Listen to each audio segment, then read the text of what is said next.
Hey, good evening. It's Friday night, July 24th. Tonight I want to read from and discuss with you a popular psalm, Psalm 23. I've talked about it a lot in the context of parenting, but I also want to talk about it tonight in the context of daily life. This is a powerful psalm, and it should not be relegated to funerals. It is for life. And as we go through it, I pray that you'll be able to catch a vision for the power that is here. Because this is about power and energy and strength. This is not a submissive song. This is David discussing what it means to go after God and God going after him. Yahweh, and I'm going to read from Dale Ralph Davis's translation of this. So it'll be a little bit different than what you hear, but it's very close to the Hebrew, and we catch a little more of the edginess here. Yahweh is my shepherd. I will never lack anything. See, right off the bat, this is not a passive, but an aggressive thing. Yahweh, the Lord, is my shepherd. I'm cool. I will never lack anything.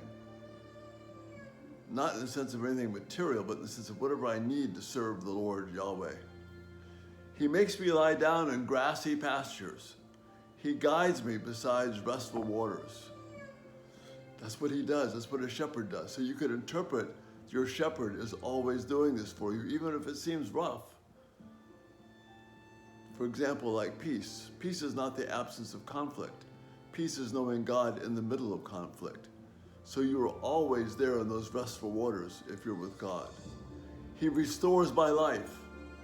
He leads me in paths of righteousness on account of his name. This is what he does. He's a shepherd. Notice again the activity here. He makes me lie down. He restores my life. He leads me in paths of righteousness on account of his greatness, not me, him.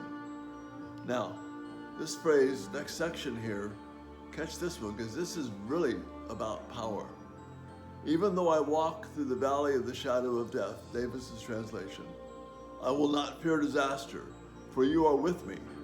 Your club and your staff, they comfort me. Club's got a little more heft to it than rod. Now this valley, the dark valleys, shadow of valleys, the valley of the shadow of death, all work as a translation. Because what is in the valley of the shadow of death? Well, the Hebrews are walking through valleys and wadis and dark places and ravines. There were lions and other animals. There were bears. There were robbers. Those were fears lurk, scary fears.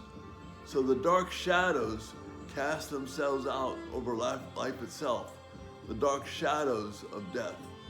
So that's the sense in which the valley is the shadow of death. Davis says this about this passage. It is as though the trouble in the valley drives him closer to the shepherd and brings him to a deeper intimacy with him. Have we not often found this to be so? It is not that Christ is closer in the valley, but that we realize in the valley how close he has always been. And then he finishes the psalm this way. You prepare a table before me, right in front of my enemies. It's more punch than in the presence of my enemies. This is what it means. Your enemies are seeing you eat and they can't get to you because you're protected by the great shepherd. And you've anointed my head with fragrant oil. My cup runs over. It means that God has taken care of you. He's cleaned you up. You smell nice again. You're in good shape. Your enemies are out there fussing away and God has cleaned you up.